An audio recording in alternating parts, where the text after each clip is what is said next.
todos, estamos começando mais um programa Dois Pontos, aqui pela Repórter Nordeste TV, uma iniciativa do portal repórternordeste.com.br.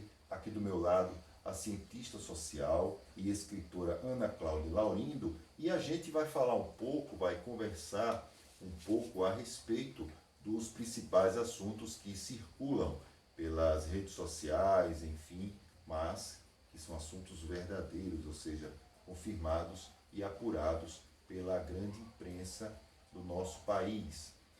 E a discussão agora é sobre o porte de arma e a aliança que existe entre o presidente Jair Bolsonaro e seus novos amigos de infância, os deputados do Centrão, que lhe garantem maioria parlamentar na Câmara dos Deputados para que ele não possa sofrer processo de impeachment. A agenda do deputado federal Arthur Lira, o Arthur Lira é líder informal do Centrão, líder informal do governo Bolsonaro e também líder do Centrão. Essa agenda do deputado Arthur Lira inclui a pauta de costumes ou só a retomada econômica na pandemia? O Bolsonaro, como se sabe, ele busca maioria no Congresso para aprovar a sua pauta de costumes, e uma dessas pautas, principal, aliás, é o porte de arma de fogo. E isso, é claro, promete terceirizar a matança no Brasil. Lembrando que o Brasil é hoje o país em guerra, um país que não tem guerra, mas que mata a maior quantidade, é o que registra a maior quantidade de homicídios no mundo. São 60 mil pessoas, em média, mortas todos os anos. Além disso, a gente também enfrenta outros problemas. Nem todos esses 60 mil homicídios anuais conseguem ser apurados pela polícia. Muitos sequer viram inquérito. E alguns viram inquérito e são automaticamente arquivados porque existe dificuldade de se apurar o autor intelectual, o autor material do crime, a não ser quando a gente observa casos de grande repercussão, enfim, que acabam forçando a polícia, o Ministério Público, o Judiciário a colocar um desfecho na elucidação deste crime. A gente observa as discussões referentes ao assassinato, Ana Cláudia, da Marielle Franco. Depois de uma grande pressão, se conseguiu acusar os autores materiais do crime, ou seja, os que executaram o crime, segundo as investigações da polícia, mas até hoje não se chegaram aos autores materiais, aos autores intelectuais, aqueles que planejaram e, obviamente, pagaram os matadores para eles poderem executar. O Arthur Lira, Ana Cláudia, ele vai ter que decidir com o tempo se ele vai ficar do lado do Bolsonaro também nessa questão referente à arma de fogo, ao porte de arma de fogo. E aí é a situação que nem todo deputado do Centrão aceita essa pauta polêmica da era Bolsonaro. Olá, Odilon. É um prazer estar em mais Dois Pontos com você. Olá, você internauta, receba os nossos cumprimentos e o reforço na importância da sua participação, da sua presença para a continuidade deste nosso trabalho. Quando se fala em arma de fogo no Brasil do século XXI, logo nós lembramos da principal pauta de campanha de Jair Bolsonaro: armar a população de maneira indiscriminada. Acreditavam-se todos os interessados em ter uma arma de fogo em casa.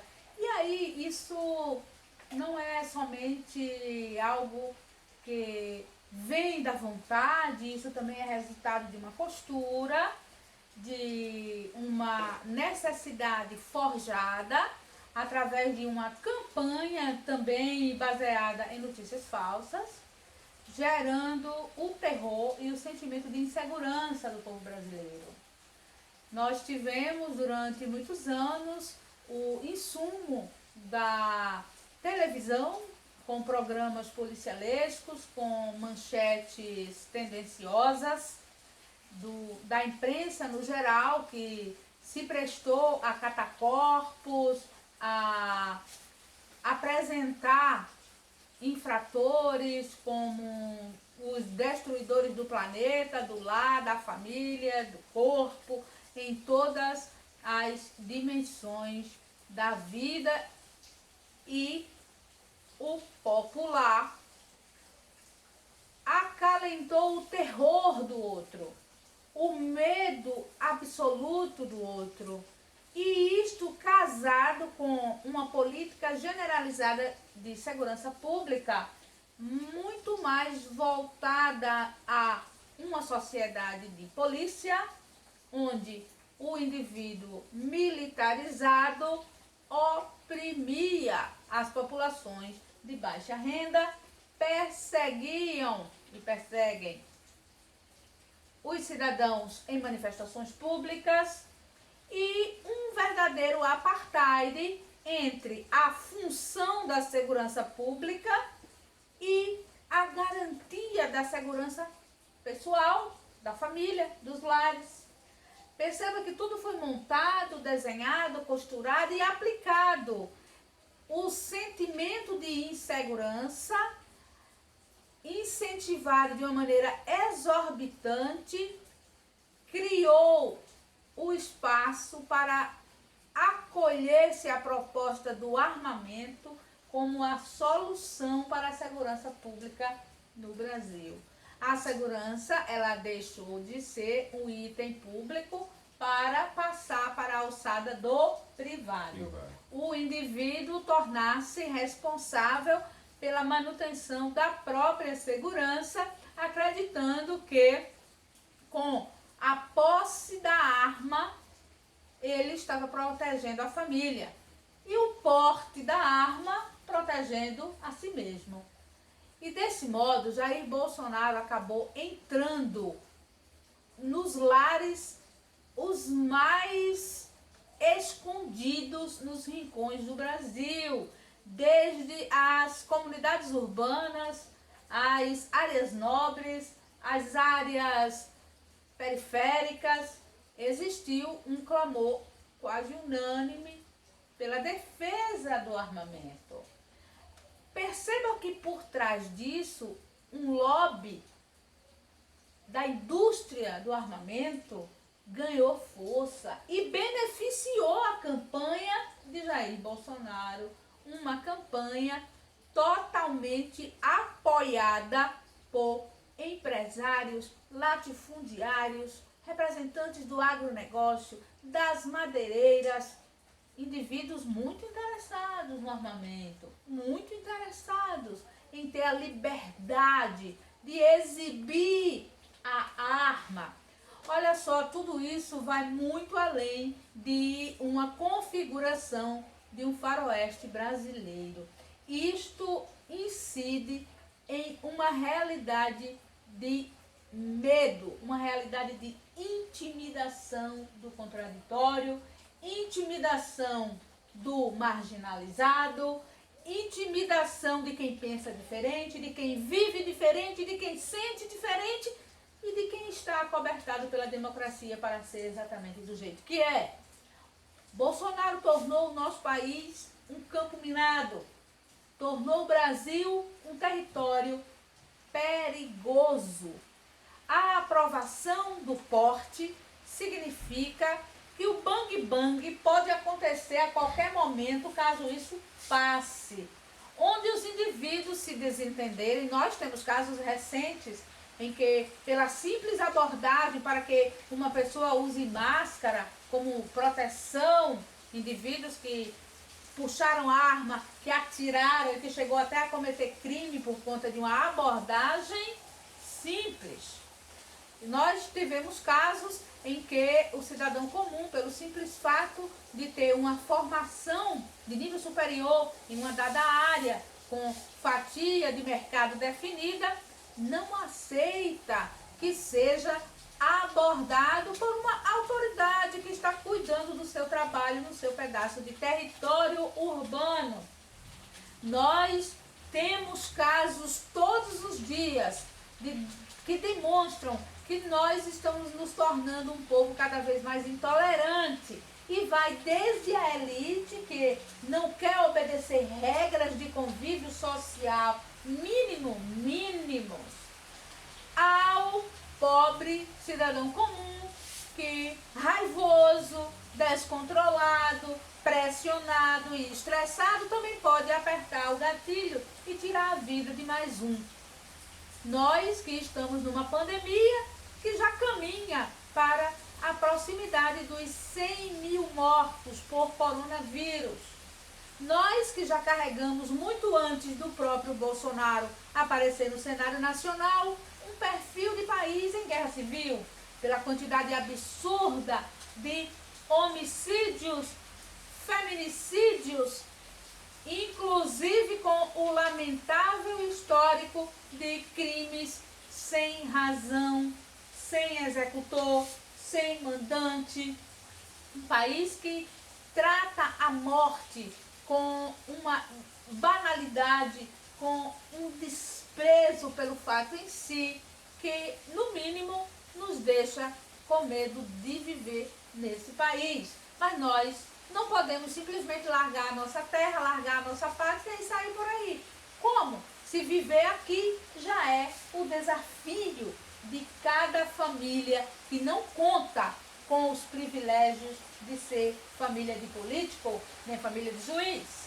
Olha que o nosso país, nesse momento, está vivendo a grave linha tênue que separa vida e morte a um respirar. E a pauta do presidente vai se voltando para a sua grande promessa de campanha, a liberação do porte de arma para todos os cidadãos que tenham a posse. Gente, no mínimo, nós estamos obrigados a morrer ou matar. Se não for de homicídio, é de coronavírus ou pela nova política que vai sendo implementada por Jair Bolsonaro, de ver o nosso país transformado em um verdadeiro faroeste.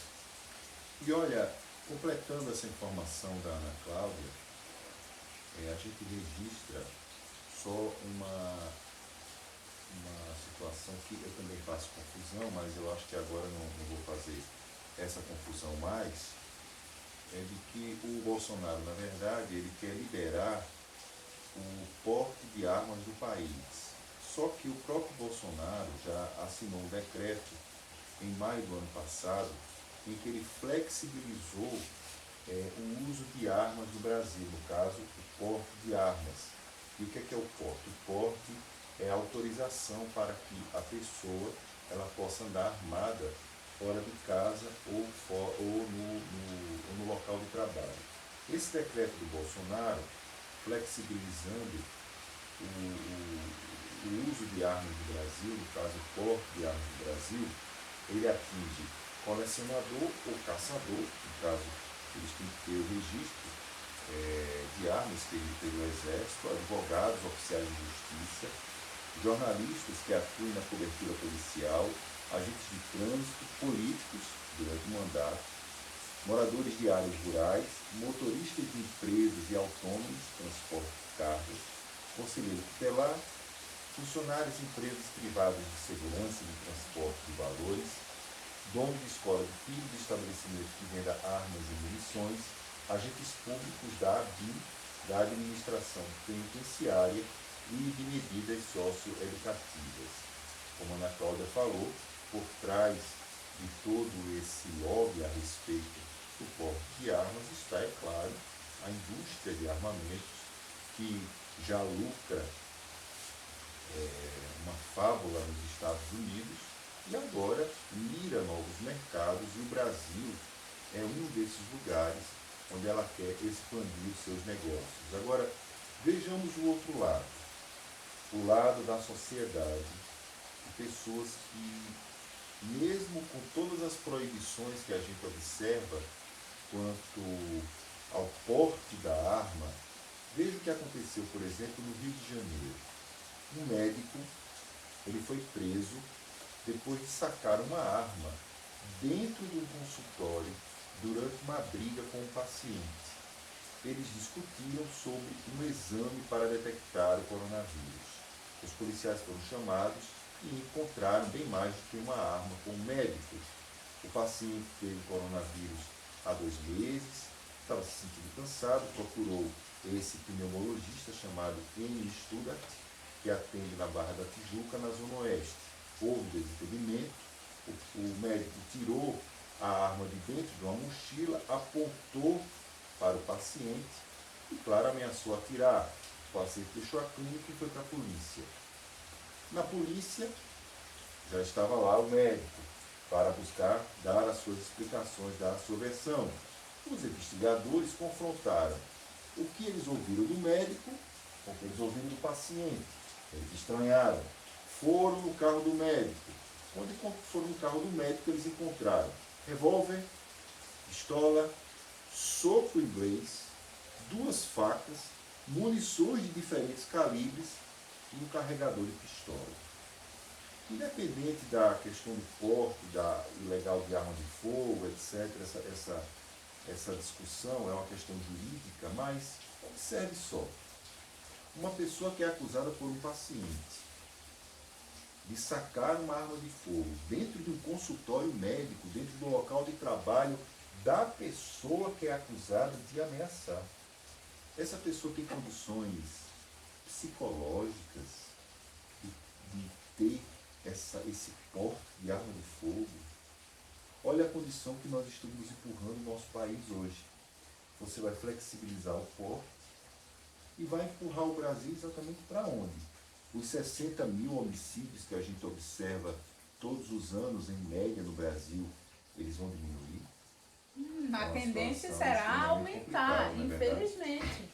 Infelizmente, a tendência será aumentar. Imagina que em uma sociedade intolerante, quantas mortes mais haverão de ocorrer por razões banais. Raivas, desentendimentos, opiniões divergentes, coisas que na época da civilidade era sempre recomendado que se esfriasse a cabeça, que as coisas poderiam ser resolvidas de maneira mais conciliatórias. Porém, com uma arma no pedaço, o indivíduo muda completamente de atitude. Então, o que aconteceu neste consultório médico envolvendo um renomado médico infectologista, pneumologista e infectologista, envolvendo um paciente da doença que está ameaçando o país, mexendo com a família, mexendo com o psicológico, mexendo com o orgânico, mexendo com as taxas de mortalidade. Enfim, nós estamos com uma realidade atípica, uma situação atípica. E nessa situação atípica, aquele que deveria estar a priori a favor da vida demonstra uma intolerância aguda ao ponto de apontar uma arma. E que bom que não houve disparo, porém poderia ter acontecido. Não é um tribunal montado para fazer o julgamento do médico, porque isso não nos compete, não é a nossa alçada, mas nós analisamos sim, e de maneira fria, tranquila e preocupada, o que sugere-se que pode ocorrer em nosso país a partir de então. Embora isso já fosse apresentado como uma política de governo, nós que nos mantivemos na retaguarda destas propostas políticas, inclusive vivendo momentos de estupefação ao ver a sociedade brasileira acatar como solução a violência e o armamento, nós observamos que o que estamos perdendo em termos de civilidade pode estar muito maior do que o que nós prevíamos. mas nós não prevíamos a pandemia. Nós não sabíamos que teríamos uma perda de brasileiros tão acentuada. Nós não sabíamos que a economia, os hábitos, os costumes, eles seriam transformados de maneira tão bruta. Então, Bolsonaro leva tudo na esportiva, diz que todo mundo vai morrer mesmo, então morre-se de coronavírus ou de tiro, tanto faz, não é? E segue com a pauta, segue com a pauta. Para Bolsonaro, a pauta precisa seguir. Mas é à toa? Obviamente que não. Obviamente que não. Bolsonaro tem compromissos, compromissos de campanha. O eleitor de Bolsonaro, ele foi a válvula acionada para que estes compromissos eles se tornassem matéria de política pública, e eis que já está materializando, já está ganhando corpo, já houve uma flexibilização e agora a batalha é para que haja a liberação do porte, que a morte não seja a pauta vencedora. E observando também um outro caso que aconteceu, também, é claro, vão existir as investigações para saber os motivos desse crime, mas lá no Paraná, um casal gay foi morto dentro da própria casa e na frente das duas filhas, na frente de duas crianças, filhas de um deles. César Silveira tinha 35 anos e Matheus Valério Antunes tinham 24. A polícia, a princípio, trabalha com a hipótese de crime homofóbico. É claro que tudo isso vai ser esclarecido, enfim, a partir do trabalho de investigação, pela repercussão que o caso está tendo pela internet, pelas redes sociais. A polícia deve encontrar um desfecho rápido para esse tipo de crime, mas o que chama a atenção é que eles haviam mudado há algumas semanas para esse lugar onde eles moravam, lá no Paraná, Jardim Itaqui, Campo Largo, que fica na região metropolitana de Curitiba. E eles haviam mudado para lá há pouco tempo com a ideia de ter uma vida melhor.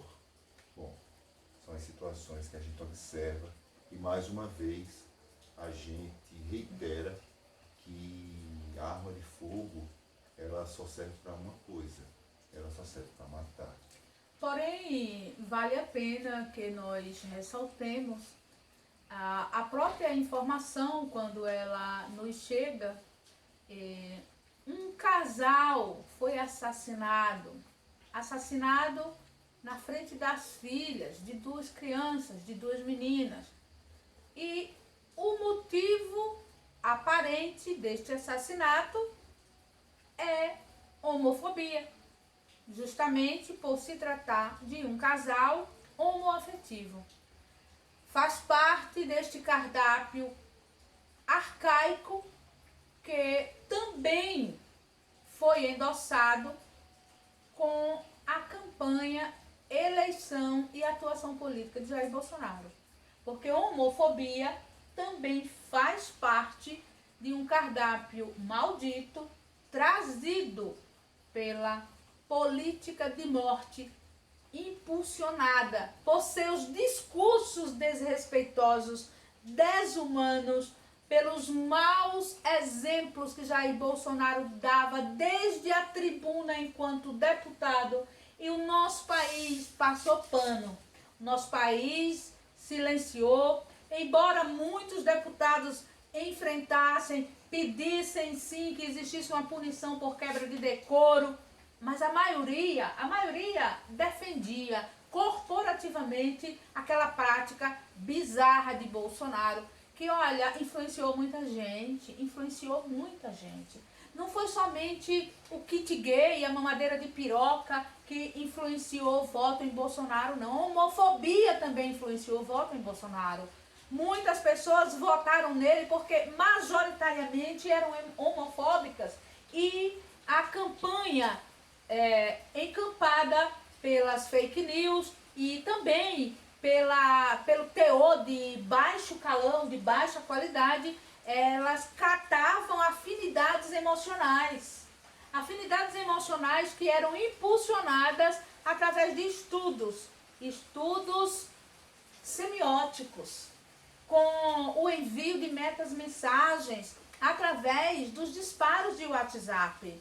Então, aquele apelo emocional, ele era feito e ele ainda continua sendo reforçado para que o indivíduo passe a se identificar em sentimento contra ou a favor de algo ou de alguém. No caso, a homofobia, assim como a misoginia, a perseguição a esquerdistas, faz parte deste cardápio maldito que Bolsonaro partilhou com o país.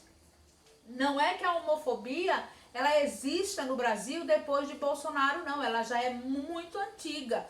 Porém, é inegável que a sua presença e a sua política, ela acirrou. E nós temos nos estados do sul do país uma lamentável história de identificação afetiva, identificação emocional, identificação econômica com os propósitos de Jair Bolsonaro. Da nossa parte, a solidariedade às filhas do casal, aos familiares e também o nosso repúdio por toda atitude homofóbica e por toda atitude contra a vida humana. Muito bem, eu acredito que hoje nós estamos enfrentando um limiar na situação do nosso país. É verdade que nós hoje temos um grau de violência altíssimo, mas nós não vamos conseguir resolver parte desses problemas sem discutirmos o porquê, o conjunto de todos os elementos que levam a nossa sociedade a ser tão violenta. Existe uma imagem que sempre foi construída pela mídia de que o brasileiro ele é cordial, e isso não é real. Porque quando a gente observa os números, as estatísticas sobre a nossa violência, isso desmente tudo aquilo que é construído no mundo enfeitado e perfeito que a grande mídia, o mundo perfumado que a grande mídia procura mostrar para nós. Nós somos um país de passado escravocrata, nós temos cicatrizes desse passado em nossa sociedade. Nós recentemente saímos de uma ditadura militar, recentemente, porque 32 anos da edição de uma Constituição, isso dentro de um período histórico no nosso país, de construção da democracia, isso é praticamente nada. São 3 décadas em que nós estamos submetidos a uma Constituição, a uma democracia, e isso é muito pouco diante de todos as marcas que se carregam do nosso passado.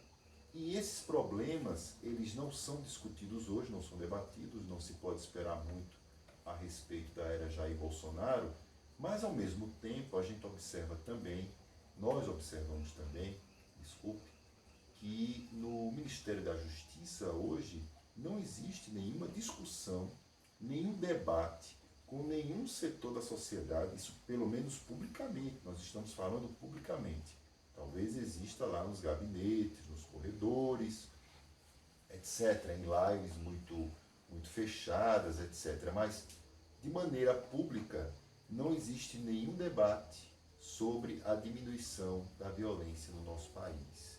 E isso é extremamente complicado de nós observarmos num país como o nosso, com a complexidade que ele tem, a complexidade cultural, a complexidade econômica, as diferenças regionais. Uma pessoa que mora no sul do Brasil não tem o mesmo tratamento, não tem a mesma forma de exercer a cidadania, por exemplo, que a pessoa que mora no Nordeste. Até porque o acesso à saúde no sul do Brasil é muito melhor no sul do Sudeste do que, por exemplo, no Nordeste brasileiro. Uma pessoa que nasceu em Alagoas, uma pessoa que vive em Alagoas, uma pessoa que vive em Sergipe, não tem a mesma condição de acesso a serviços de cidadania, por exemplo, a mesma pessoa que nasceu numa cidade do interior paulista, bem desenvolvida, com uma influência muito grande da área metropolitana de São Paulo. Então são situações que levam a gente a pensar, a debater e a elevar a nossa condição para que, quem sabe, um dia a gente possa encontrar um governo, não se tem muita esperança no governo Jair Bolsonaro, mas quem sabe a gente possa encontrar um governo em que se possa discutir a violência como ela é, e não com ideias estapafúrdias, enfim, nascidas do senso comum mais vulgar, mais barato, para poder se encontrar soluções que não são soluções, são apenas problemas. Mas o mundo também ele tem boas notícias, e existe uma boa notícia que vem da Itália. Aos 96 anos, Giuseppe Paterno realizou o sonho de se formar na universidade e se tornou a pessoa mais velha a receber o diploma de graduação na Itália. Giuseppe se formou em História e Filosofia na Universidade de Palermo, na Sicília. Nessa universidade se formaram 3 dos 4 netos dele. Que o exemplo possa enternecer os nossos corações, possa educar os nossos olhares e perceber que nunca é tarde para aprender, nunca é tarde para se abrir ao novo, aos conhecimentos, e acima de tudo que o indivíduo ele é mais do que o tempo limitado para a produtividade no mercado do trabalho. O indivíduo ele é preparado para ser parte do infinito, desde que as condições físicas, que as condições psicológicas, cognitivas o permitam. Parabéns ao senhor Giuseppe, que com 96 anos conseguiu ser esse exemplo e esse estímulo para o mundo, neste momento em que o mundo está precisando mesmo de notícias boas, de exemplos, de esperança, que possa realmente fazer um excelente uso do seu diploma, porque para nós o exemplo do senhor Giuseppe já é um grande ganho. Nós finalizamos estas reflexões sobre tantas coisas difíceis com um sorriso por conta do senhor Giuseppe, do seu diploma e da importância do conhecimento para a vida humana. E olha, o mérito do italiano Giuseppe ainda é maior, porque nós estamos numa pandemia, e a pandemia ela causou muitas dores, causa dores no mundo inteiro, mas na Itália essa dor foi também muito grande, muito sentida, as imagens que correram pelo mundo, enfim. A Itália é o segundo país com mais idosos no mundo, então palmas para o seu Giuseppe. E além disso, os idosos, eles representam na Itália 22,8% da população, e é exatamente o grupo de risco da pandemia. Então, palmas várias vezes para esse italiano que conseguiu, numa pandemia, trazer uma notícia tão positiva de sobrevivência para a nossa sociedade. Lembrando que ele também foi sobrevivente, lutou na Segunda Guerra Mundial. Então, que o exemplo do senhor Giuseppe seja para nós, para todos nós, um incentivo para alcançarmos uma outra forma de vibrarmos pelo nosso planeta no momento de tanta dor que nós observamos hoje. Muito bem, vamos encerrar o nosso programa. Você tem alguma mensagem, Ana Cláudia, antes de encerrar o nosso programa? Que a mensagem venha do exemplo do senhor Giuseppe. Muito bem, estamos encerrando o nosso programa 2 Pontos aqui pela Repórter Nordeste TV, uma iniciativa sempre muito lastreada, apoiada, divulgada pelo portal repórternordeste.com.br, e até a próxima.